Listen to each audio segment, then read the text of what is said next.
네, 오늘 하나님 자녀로 살기 세 번째, 정의롭게 살기입니다. 정의 혹은 옳음, 이 옳고 그름은 시대, 또 상황, 환경, 혹은 우리의 관점, 혹은 성향 이런 것에 따라서 조금씩 달라집니다. 옛날에는 이게 옳은 일, 절대 그런 일이 아니었음에도 지금은 그런 일이 되는 일들도 참 많습니다. 예를 들어서 고려시대, 조선시대 임금이 누군가를 죽이는 일은 정당한 일이었습니다. 또 어떨 때는 옳은 일이었습니다. 그런데 지금은 대통령이 권력으로 누군가를 죽였다라고 하면 그게 아무리 죽을 죄를 저지른 사람일지라도 용납되지 않습니다. 그릇된 일입니다. 그런 까닭에 며칠 전 옳았다고 생각하는 일이 지금은, 오늘은 그런 일이 될 수도 있는 것입니다. 그렇다면 무엇이 옳고 무엇이 그런 일일까요? 무엇이 정의일까요? 그 기준은 무엇이 될까요? 세상이 발전하면서 옳고 그름을 판단하는 것이 점점 어려워지고 있습니다. 돈이 세상의 중심이 되어서요. 돈을 많이 벌고 돈을 많이 주면 그게 그런 일임에도 불구하고 내게 옳은 일로 다가올 때가 있다는 것이죠. 특히 그리스도인들은 이 옳고 그름의 판단이 참으로 혼란스러울 때가 자주 있습니다. 세상에서는 옳은 일이지만 그리스도인에게는 그런 일일 수도 있기 때문이죠. 예를 들어서 그리스도인들은 욕하지 않습니다. 욕을 죄라고 생각합니다. 욕하시나요? 네, 욕 좀 하시나요? 나 아랫지방 사시는 분들은 어떤 욕들은 그냥 생활 언어라서 그냥 찰지게 그냥 하시는데, 글쎄요, 지금 서울 사람들은 그런 것들도 욕이라고 하죠. 욕은 다른 이의 인격을 무시하는 그런 발언, 행동입니다. 욕을 들어도 마땅한 사람이 사실 많지 않습니다. 모든 사람은 하나님의 창조물이기 때문에 우리가 그를 비난하고 욕하는 것을 삼가해야 합니다. 그런데 비그리스도인들은, 그중에 일부들은 아무렇지도 않게 욕을 합니다. 아니, 욕을 하지 않고는 대화가 되지 않습니다.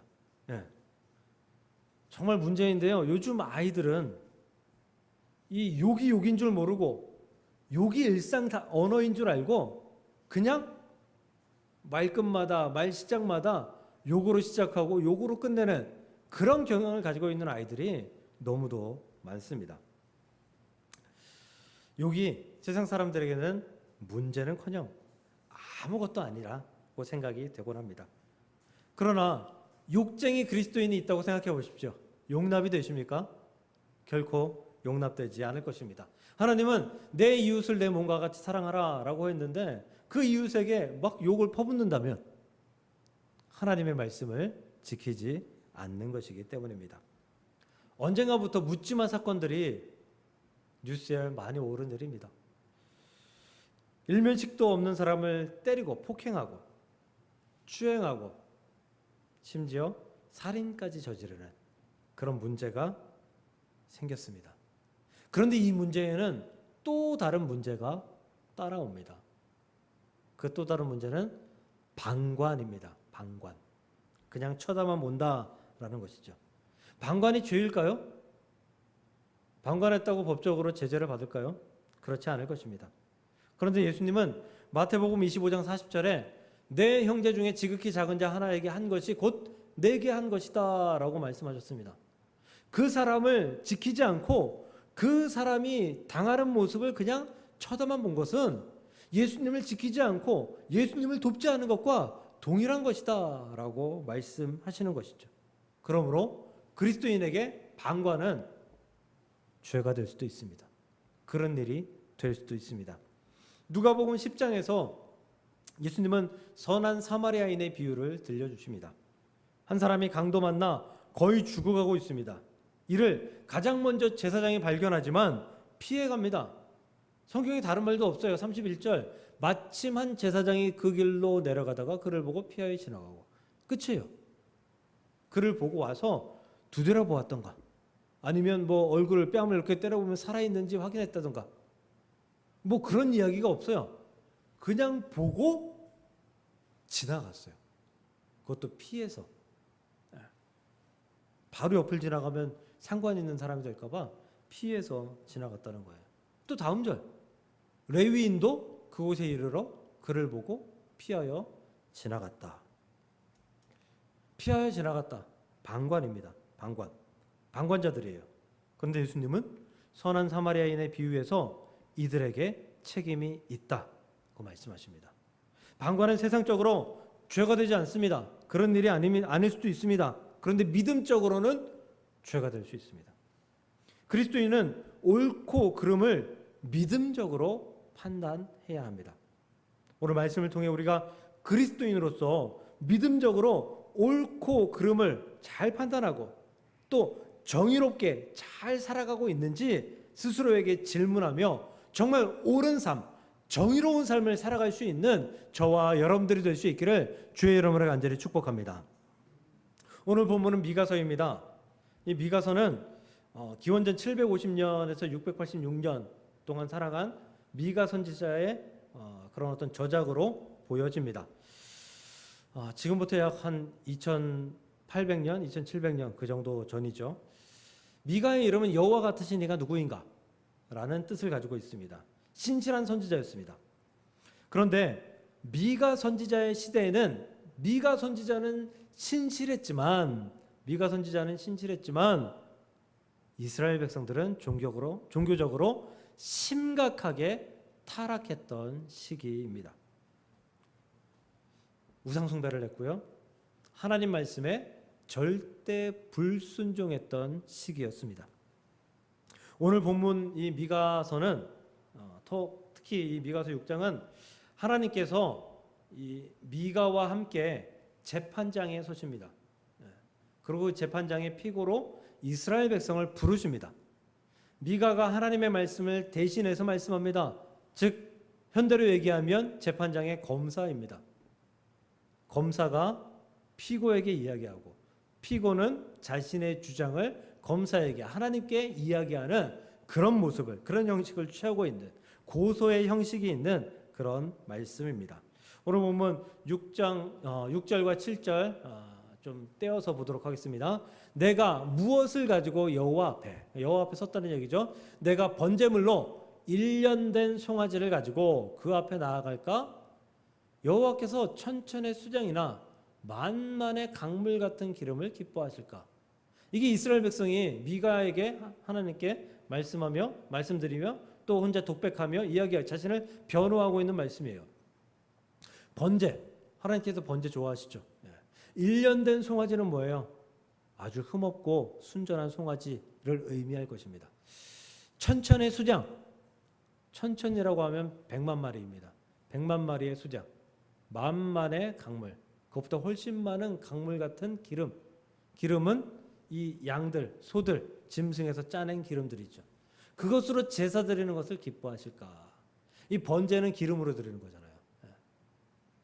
그러니까 지금 하나님께서 우리를 재판장에 불러주셨는데 우리가 하나님께 이런 제사를 드리면 하나님께서 우리를 무죄 선고해 주시지 않을까? 그래, 너 잘하고 있어. 칭찬해 주시지 않을까? 그럼 우리 이렇게 할게요. 라고 말씀드리고 있는 중이다라는 거예요. 좋은 제물로 번제를 드리는 것을 고민한다. 하나님 편에서 합당한, 흠량하실 만한 그러한 일일 것입니다. 언뜻 보면 이 이스라엘 백성들의 이 말씀이 아주 신앙적으로 은혜롭게 들리기도 합니다. 왜냐하면요, 이스라엘 백성들에게는 제사가 가장 소중한 제도예요. 종교적 제도예요. 제사가 모든 것의 중심이에요. 제사는 삶에서 가장 중요한 일이에요. 성전이 파괴되잖아요. 남유다가 이제 멸망하면서 성전이 파괴돼요. 느부갓네살에 의해서 파괴됩니다. 그때 성전이 파괴됐을 때 저들이 통곡했던 이유는 그 성전의 건물이 파괴됐기 때문이 아니에요. 그 성전의 그 건물에서 제사를 드려야 되는데 제사를 드릴 곳이 사라졌기 때문에 그들은 통곡할 수밖에 없었던 거예요. 이스라엘 백성들에게 제사는 하나님께 나아가는 가장 중요한, 가장 소중한, 가장 으뜸인 그런 제도, 그런 모든 것이었다라는 거예요. 그래서 이스라엘 백성들이 우리가 성전 건축해야 된다, 성전 건축해야 된다. 그리고 포로에서 이제 돌아오자마자 성전 건축을 하고 이런 모든 모습들이 다 제사를 드리기 위해서예요. 제사를 드리기 위해서. 현재는 이스라엘 백성들이 제사를 못 드리죠. 네. 회당에서 예배드리죠. 그 유대인들이. 네. 왜냐하면 제사를 드릴 곳이 없기 때문이에요. 제사를 드릴 곳은 오직 그 예루살렘의 성전산, 그 아브라함이 이삭을 바쳤던 그 산, 예루살렘 성전이 있던, 솔로몬 성전이 있던 그 산, 거기에서 하나님께 제사를 드려야 하기 때문이에요. 근데 지금 거기에는 뭐가 있죠? 이슬람의 모스크가 있어요. 알-아크샤라고 하는 모스크가 있어요.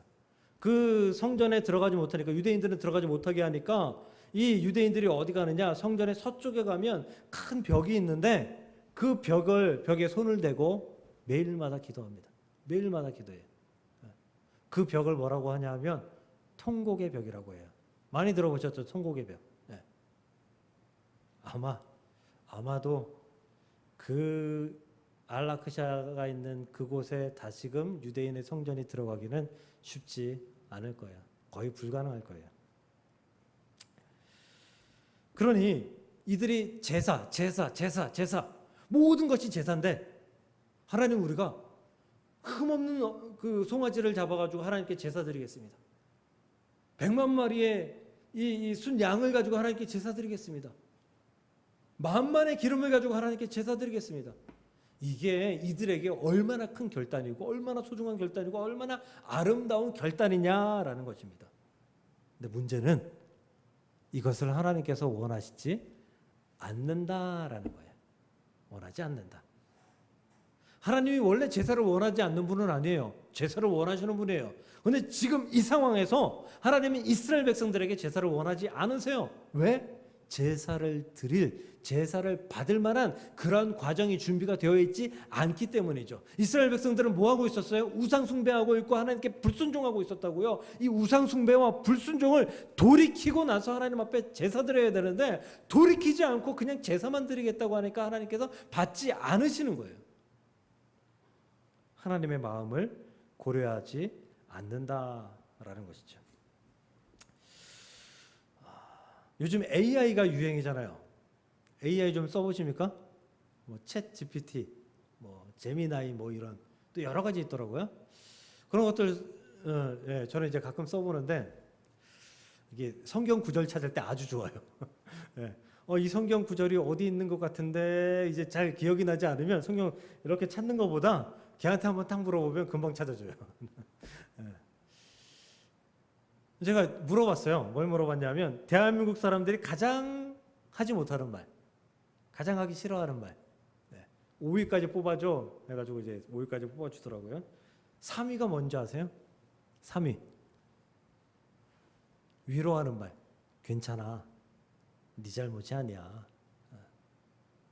이게 3위래요. 사람들이 이 말보다는 네 탓이야. 네 잘못이야. 너 때문이야. 이 말을 훨씬 더 많이 한대요. 2위. 이거는 제가 1위 같은데 2위더라고요. 뭘까요? 제일 못하는 말. 미안합니다. 네. 사랑해입니다. 사랑해. 사랑해는 참 말하기 어려워요. 네. 여기까지는 있어요. 여기까지는 있는데 여기서 이렇게 나오는 게 너무 어려운 것 같아요. 네. 그래서 대한민국 사람들이 사랑해 대신 무슨 말을 하냐면 밥 먹었냐? 자식들에게 밥 먹었냐? 식사하셨어요? 이 말을 제일 많이 한다고 합니다. 그러니까 누군가가 밥 먹었어? 라고 물어보면 나 너한테 관심 있어. 나 너하고 친하고 싶어. 이런 말로 이해하면 된다고 해요. 대망의 1위 이미 나왔어요. 미안합니다. 죄송합니다. 잘못했습니다. 사과입니다. 길거리 가다가 어깨를 탁 부딪히면 저는 이제 부딪힐 것 같으면 이렇게 걸어갑니다. 최대한 안 부딪히게. 근데 어깨를 딱 부딪히면 많은 사람들은 죄송합니다라는 말을 하는 사람들도 있는데 더 많은 사람들은 째려봅니다. 눈을 흘겨봅니다. 그리고 같이 흘겨보면 뭐야? 욕을 한마디 합니다. 시비를 걸기도 합니다. 싸움도 납니다. 그냥 미안합니다. 괜찮아요. 죄송합니다. 이거 하면 그냥 넘어갈 일인데 그걸 받지 않고 하지 않고 싸움을 건다라는 거죠. 지금 이스라엘 백성들은 하나님한테 미안합니다. 죄송합니다. 우리가 우상 숭배한 것을, 우리가 불순종한 것을 회개합니다 라고 말해야 돼요. 그렇게 알아야 돼요. 근데 그걸 하지 않고 그건 그렇고 근데 하나님 제사 좋아하잖아요. 우리가 정말 좋은 걸로 제사할게요. 정말 아름다운 걸로 제사할게요. 가장 소중한, 가장 하나님이 기뻐하실 그런 제사로 우리가 하나님께 드릴게요. 회개, 그거는 제사로 그냥 퉁칩시다. 이러고 있는 거라고요. 근데 하나님은 그런 분이 아니죠. 하나님은 회개하지 않는 자의 제사를 받지 않겠다라고 말씀하시는 중이에요. 뭐예요? 그리스도인의 정의, 그리스도인의 옳고 그름, 이 기준은 하나님이다라는 거예요. 하나님이다. 하나님이 회개를 원하시는데, 하나님이 우리에게 회개하라고 하시는데, 하나님이 우리에게 가서 잘못을 구하라고 하시는데, 가서 화해하라고 하시는데, 하나님, 그거 말고 나 이거 하고 싶어요. 화해보다는 그냥 가서 내가 좀 군림하고 싶어요. 그냥 한 번 더 깔아뭉개고 싶어요. 우리의 정의의 기준은 하나님이 되어야 합니다. 하나님의 말씀이 되어야 하고, 하나님의 명령이 되어야 하고, 하나님의 인도하심이 되어야 합니다. 그러므로 여러분들이 지금 내가 옳고 그르게 잘 살아가고 있는가, 내가 정의롭게 잘 살아가고 있는가, 이것을 판단할 때 내가 하나님께서 내게 주시는 양심의 말씀이, 하나님께서 내게 주시는 믿음의 말씀에 내가 온전히 순종하고 있는가, 내가 온전히 걸어가고 있는가, 내가 온전히 그 말씀을 따르고 있는가, 이것이 여러분들이 정의롭게 살아가고 있는 삶의 기준이 된다라는 사실을 기억하시고, 하나님이 여러분의 정의의 기준이 될 수 있기를 주님의 이름으로 간절히 축복합니다. 말씀 초반에 제가 이 미가서 말씀이 그 재판장 하나님, 그리고 검사로 미가, 그리고 이스라엘 백성들은 피고로 이렇게 나와 있다라고 말씀을 드렸었죠. 근데 이 피고가 변호사가 없어요. 자신이 그냥 자신을 변호합니다. 자신을 변호하는데 그 밑바탕에는, 그 변호의 밑바탕에는 나는 죄인이 아닙니다라는 생각을 깔고 있어요. 나는 죄인이 아닙니다. 나는 하나님의 사람입니다. 라는 생각을 깔고 있어요. 근데 하나님의 생각은 어때요? 넌 죄인이야. 너 지금 잘못하고 있어. 너 지금 나의 사람이라고 하고 있는데, 아니 그렇지 않은 것 같아. 나의 사람이 되려면 회개해야 돼. 돌이켜야 돼. 용서받아야 돼. 그러면 얘들은, 이스라엘 백성들은 뭘 믿고 나는 죄인이 아닙니다라는 생각으로 말씀하고 있을까요? 이들은 먼저 하나님께 말씀드리기 전에 자신을 속이고 있습니다. 자신을 속이고 있어요. 너 하나님의 사람이야. 너 잘못한 거 없어. 너 제사 드리면 그걸로 돼. 이렇게 자신을 먼저 딱 속이고 난 다음에, 자신에게 그렇게 최면을 딱 걸고 난 다음에, 그 다음에 이 재판장이 나온 거예요. 그러니까 자신을 그렇게 변호할 수 있는 거죠. 나는 죄인이 아니에요. 나는 죄인이 아니에요. 나는 이미 구원받은 사람이고요. 나는 이미 하나님의 사람이에요. 그래서 나는 하나님께서 원하시는 제사를 드리는 그러한 단계에 나서는 사람이니까 이제 그 제사를 아름답게만 드리면 나는 괜찮은 거예요. 이런 속임은 이미 이전에도 많이 있었죠. 가장 대표적인 속임이 그 사울이 아말렉과의 전투 나설 때, 그때이죠. 이제 사무엘이 사울에게 나타나서 이렇게 말합니다. 가서 아말렉을 치고 그들의 모든 소유를 남기지 말고 진멸하되. 이거 좀 잔인한데요. 남녀, 노소, 소아, 젖 먹는 아이, 우양과 낙타와 나귀를 죽이라. 근데 사울은 어떻게 하죠? 사울은 그 아각, 왕인 아각과 그리고 아주 흠없고 순전한 짐승들, 아주 좋아 보이는 짐승들을 가지고 와요. 그리고 사무엘에게 이렇게 얘기해요. 멸할 것 중에서 가장 좋은 것으로 길갈에서 당신의 하나님 여호와께 제사하라고 양과 소를 끌어왔나이다. 아니, 사무엘이 한 말과 다른데 어떻게 이렇게 말할 수 있을까요? 사울은 이렇게 먼저 생각한 거예요. 하나님은 생명을 소중하게 여기셔. 하나님은 이 생명을 내가 그렇게 막 멸절하는 게 이렇게 하는 걸 기뻐하시지 않을 거야. 하나님은 이 순전한 것들에 대해서 어차피 죽을 거라면 하나님께 제사 드리는 게 하나님께서 원하시는 일일 거야. 그게 확실해. 맞아. 혼자 먼저 자신에게 이야기하고 자신을 속였기 때문에 사무엘에게 이렇게 당당하게 말할 수 있었던 거죠. 그래서 사무엘이 말하잖아요. 순종이 제사보다 낫다. 순종이 제사보다 낫다. 근데 우리도 그러지 않나요? 우리도 자신을 속이고 자신을 위한 변명을 하지 않나요? 얼마 전 시험을 봤습니다. 이제 통과해야 되는 시험인데요. 문제 숫자가 너무 많고 또 이제 답안이 너무 길어서 그걸 다 공부하려면 이게 너무 시간이 오래 걸리는 거야.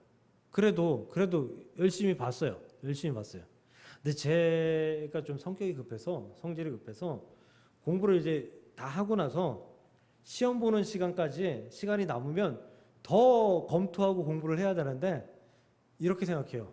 교만해가지고 빨리 시험 봤으면 좋겠다. 빨리 끝났으면 좋겠다. 공부했으니까 좀 더 공부할 시간이 있는데 빨리 했으면 좋겠다. 빨리 시험 봤으면 좋겠다. 그 시간 속에 이런 생각이 제 머릿속에 들어옵니다. 시험에 완전히 합격하려면 좀 더 공부했어야 되는데 해야 되는데 공부하자. 이 마음과 아니 이미 했는데 뭐 열심히 했잖아. 그 정도 했잖아. 이 정도면 붙어야 돼. 하나님께서 붙여주실 거야. 하나님께서 당연히 하실 거야.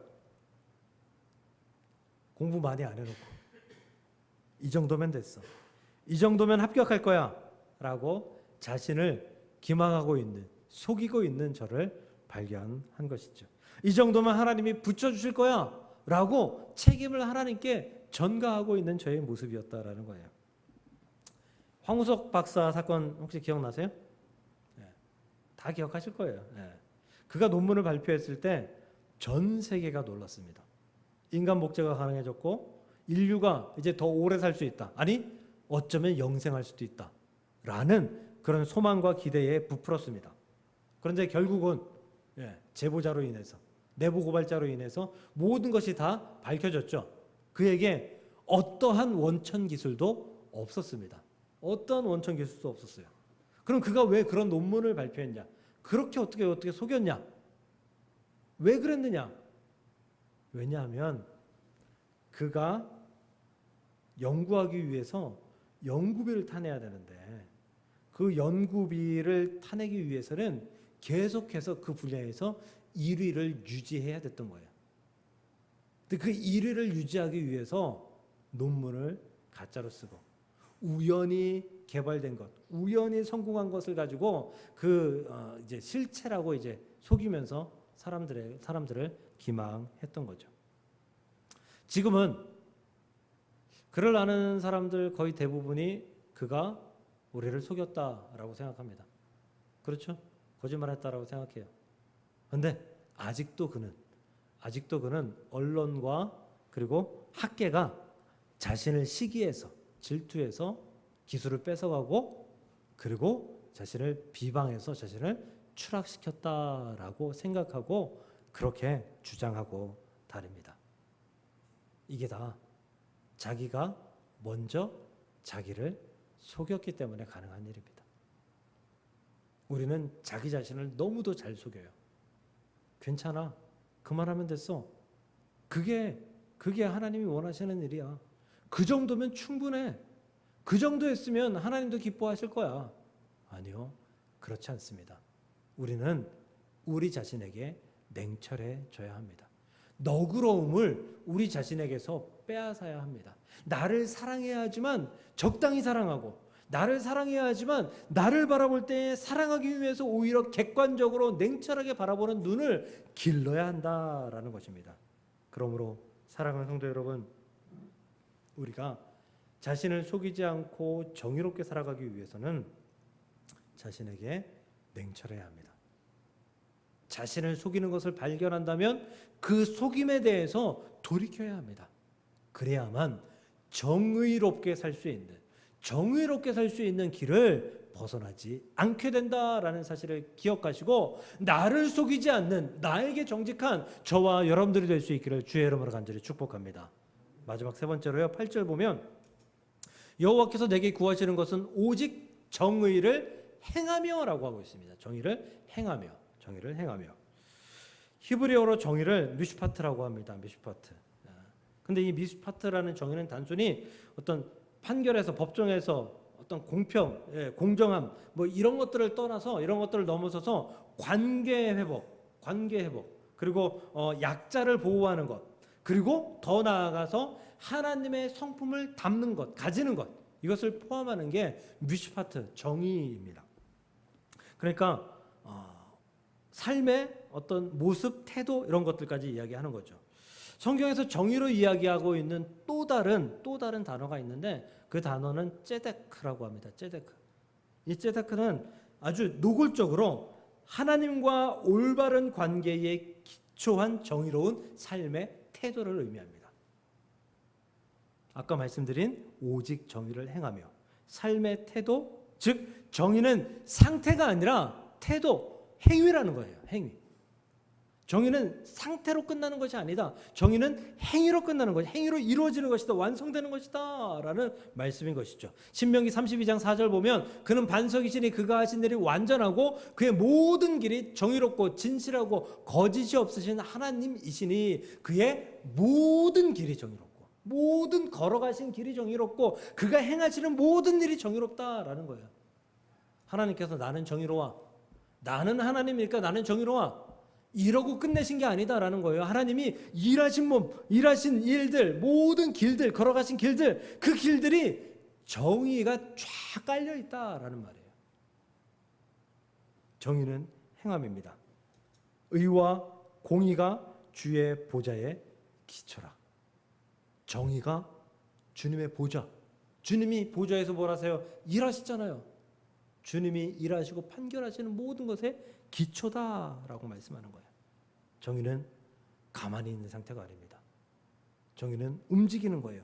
행동할 때 보이는 거예요. 그러니까 나는 정의로운 사람이야 라고 아무리 말해봤자 그 사람은 정의로운 사람이 될 수가 없어요. 말하지 않고도 정의로운 삶과 행동을 살아갈 때, 그러니까 오늘 말씀 제목 그대로 정의롭게 살기. 정의를 한다면 나 자신을 속이지 않고 또 나 자신에게 너그럽지 않고 그리고 냉철하다면 내가 하나님 앞에 하나님께서 정의의 기준이라는 것을 알고 하나님의 그 기준을 따라가기 위해 내가 믿음 생활한다면 그 믿음을 실천하고 나아가라. 그게 정의의 삶이다라는 거예요. 그래서 정의는 믿음 생활하는 그리스도인들이 그 정의의 발자국을 하나씩 남기면서 살아가야 완성되는 거예요. 이제 아마 청문회 많이 할 거예요. 인사청문회. 정권이 바뀌었기 때문에 이제 굵직굵직한 고위공직자들을 이제 세울 거란 말이에요. 그 인사청문회 할 거예요. 인사청문회에 엄청나게 많은 사람이 낙마할 거예요. 왜요? 그들의 삶의 발걸음이 정의롭지 못했기 때문에. 어떤 사람은 위장 전입하고 어떤 사람은 자신의 재산을 다른 사람에게 은닉하고 어떤 사람은 비리를 저질렀고 어떤 사람은 범죄를 숨겼고 낙마 많이 할 거예요. 그들이 정의로운 발자취를 남기지 못했기 때문에 우리는 정의롭게 살기, 정의로운 발자취를 남겨야 하는 그리스도인인 줄 믿으시길 바랍니다. 그러므로 정의롭게 정말 하나님이 기준이다. 하나님께서 기준된 그 정의대로 정말 나 자신을 속이지 않는 그 기준대로 온전히 걸어가고 살아가고 나아갈 때에 여러분들 가운데서 정의가 완성된다라는 사실을 기억하며 정의롭게 살아서 하나님의 백성답게 온전히 살아갈 수 있는 저와 여러분들이 될 수 있기를 주님의 이름으로 간절히 축복합니다.